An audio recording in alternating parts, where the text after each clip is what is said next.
Hi guys, Michael here from Pakenham Firearms. I'm just working on this Tobin arms project. I've come to the realization that I've made 2 videos and we haven't actually done any work on it yet. So let's get started on some work. First job we always do is the stock. The stock takes the longest time to restore compared to any of the other parts, just based on the amount of time that the oils take to dry. So we'll start on the stock, and the first thing we're going to do is put a recoil pad on. Luckily with the restoration project, these recoil pads are rather easy to fit. They're a grind to fit finish, so you just find the closest one to the size that will fit your stock, and then you grind down any overhang. Ideally you'd get the closest fit to the stock that you've got. This particular product is a Pacma decelerator pad. It's the sporting clay. So the sporting clays have just a bit of a harder plastic on the top that's not rubberized like down here, just so you don't get it caught on your clothing. I didn't pick this one for any particular reason. It's just something that we had in stock and it fits the style of the gun. So this one's a small, and I have found out that a small fits this stock almost perfectly with a very small amount of overhang, which is ideal. Also, you want a bit of overhang on the bottom here because we're going to have to grind this on an angle here, and we don't want it to sort of round up. So we want a bit of overhang on the bottom, so we'll try and mount this sort of like this.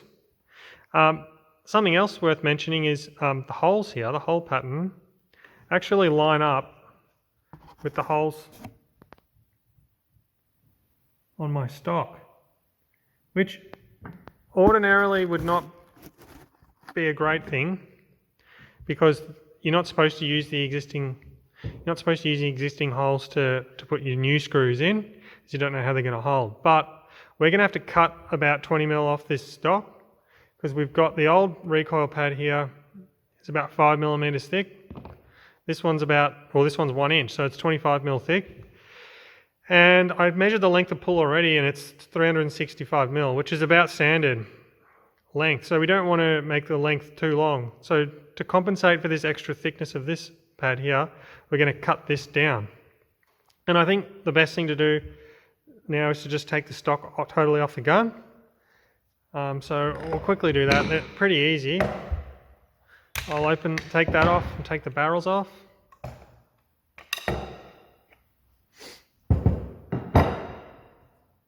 There's a screw in the top here.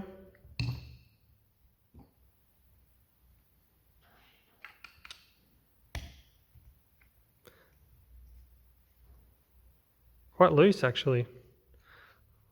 Normally these guns are very hard to get apart. These screws that haven't been taken out for 100 years. We have to take this part off down here.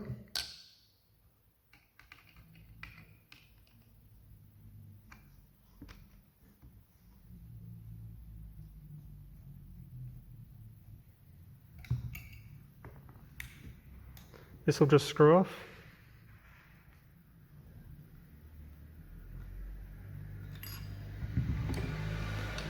Take this off.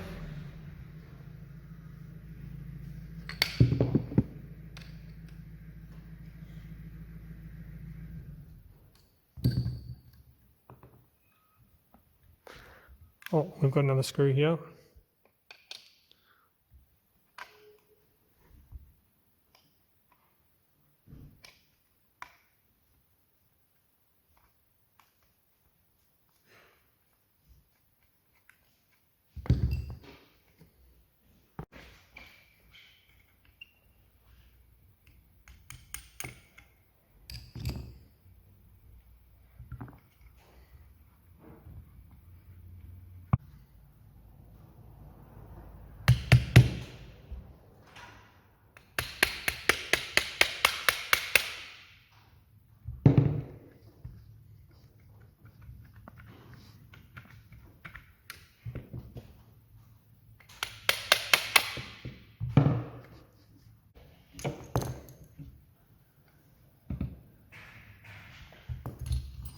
So stock's off.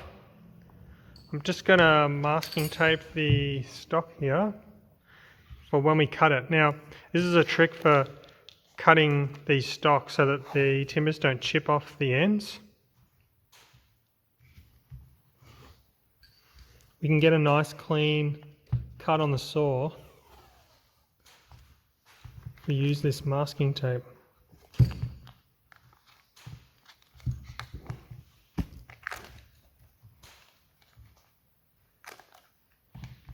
It's also handy to have for when we're going to grind the stock, because it'll tell us when we're getting really close to the edges of the wood.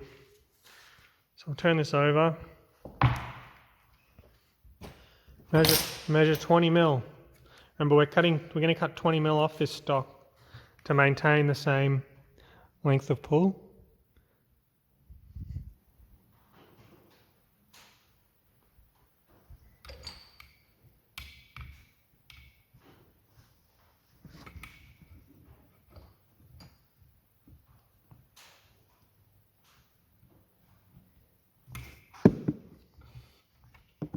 You normally have to cut, even one that you're not cutting the stock shorter, you normally have to square off the ends with the saw anyway, because the recoil pads don't fit flush. You'll see there's a gap. This is common. There's a gap in here, and you can see daylight between your stock and your recoil pad. So you usually have to cut them straight anyway.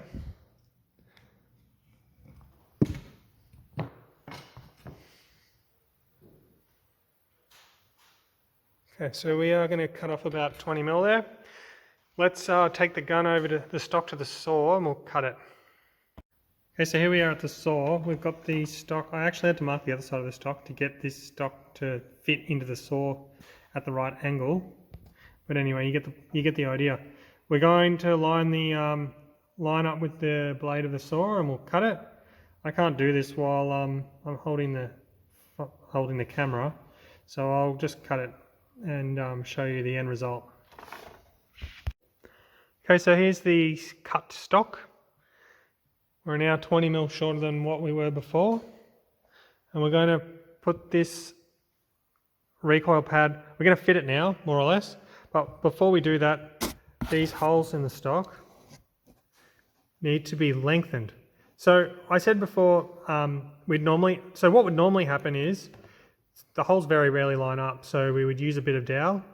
We'd drill a 12 mil or so hole to drill out the old thread, and then we would put a bit of dowel in there, stuck in there with wood glue, and just start again with some new holes.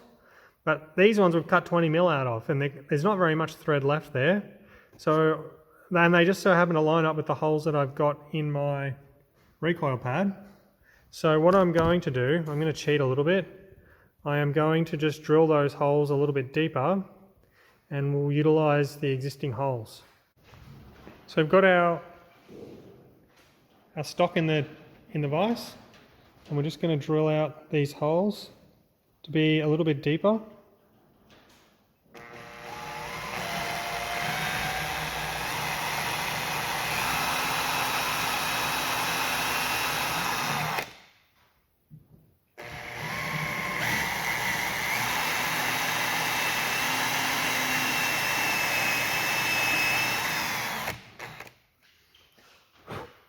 So it's a 1/8 drill bit as the instructions per the Pacmar recoil pad kit. Now we're going to dummy fit this recoil pad. Here it is here. First thing we need to do, which I've already done at the top here, is I have split open the top. So I'll show you the bottom side. You have to break through there.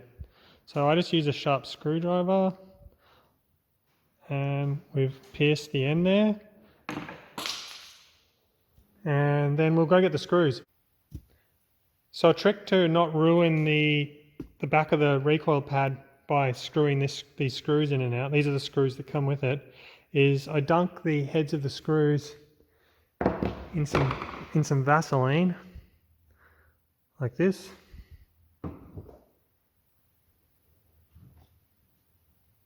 and this one. And now we'll reduce the amount of damage we do to the recoil pad.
Right, recoil pad's on.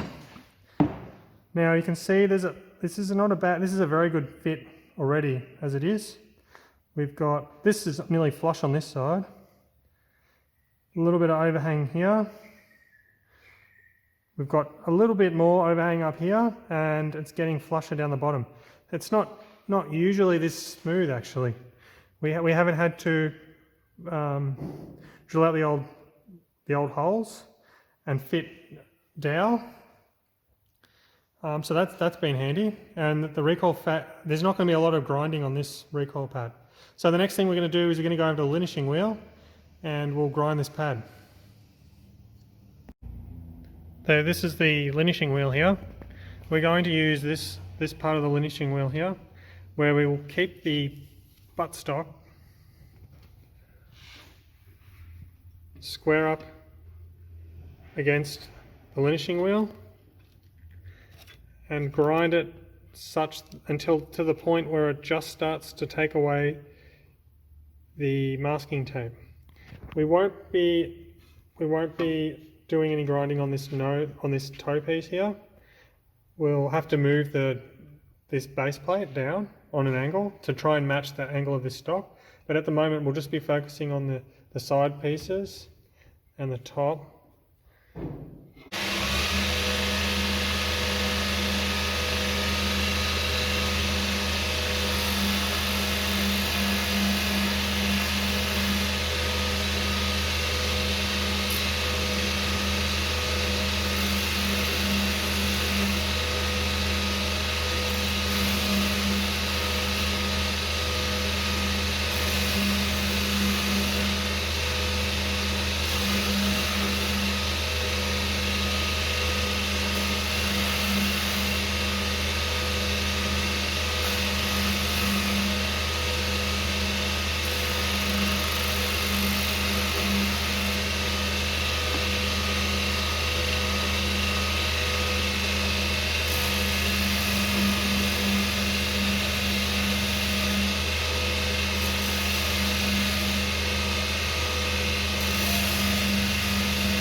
So I finished grinding out the edges of this recoil pad, and it's very flush here. You can see we've gone through the tape in a few little spots here, but we're going to refinish this stock anyway, so it doesn't matter that this has happened.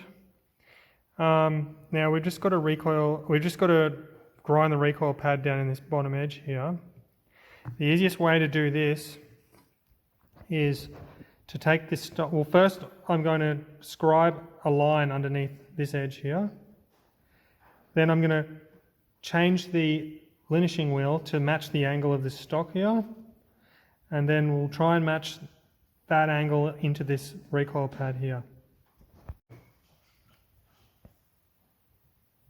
So here I am just scribing along this edge here, so I can see on the grinder where I'm going to grind up to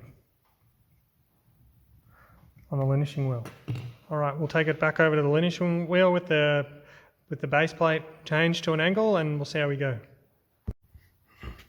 So we're back at the linishing wheel here. We've moved the table over. I've just picked a random angle, roughly about what I know most guns to be at, just visually. What I do is I grind this bottom edge here up against the linishing wheel. Then I take it over to the stock. I just do a little bit. And then I take it back over to the stock and check if the angle's the same. If the angle's the same, I can continue grinding until I get up to this line. Now you'll notice the line that I've put in here, probably, I don't know if you can see that. You can just see my scribe line there. I grind up to that line, but the line's facing down. So what we have to do is just take a bit off at a time, check it. Take a bit off, and then check it. These edges here will end up blending around the stock here, like this, and it will end up forming a nice angle in here. So let's get started. We'll grind a little bit off and we'll check it against the stock and see what it looks like.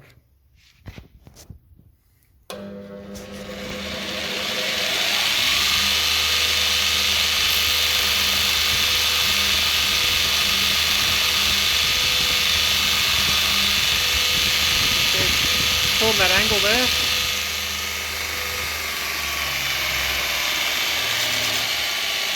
Let's go check it. So the recoil pad would normally fit something like this, but we're just checking this angle on this bottom of this stock that we've ground, and it's pretty darn close. So I don't think there's a need to change the angle of that.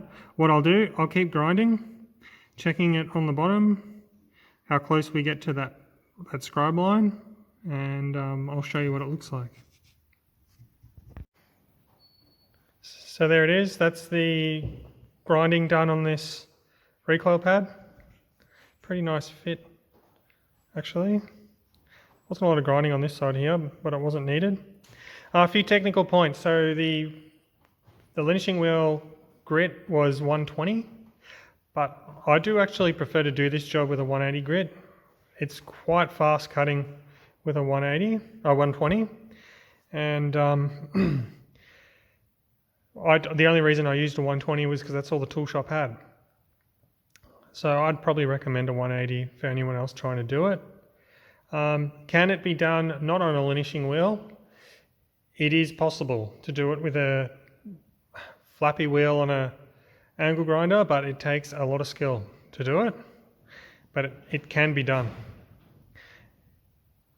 So the next thing we're going to do to this stock is we'll remove the masking tape, and we're going to chuck it in a bath of acetone to remove all of the old finish. It'll also remove any oil that's like the oil soaked into the stock here and quite dark, made it quite dark.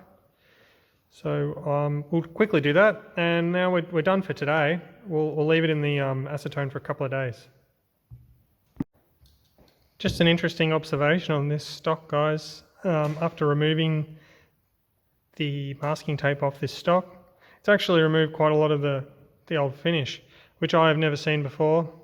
Obviously something in the masking tape is soluble with the finish. So just a word of warning that, I mean, I've never seen it happen before, but you might want to check if it's going to pull the finish off your gun or not first. So I've got the stock, the buttstock and the forend timber in the acetone here. I've got another container of acetone I'm going to tip in there as well. But we'll end up leaving it in here for about 3 days. I'll probably turn it over every day, and hopefully we'll end up with a nice clean stock with no oil stuck in it. Thanks for watching.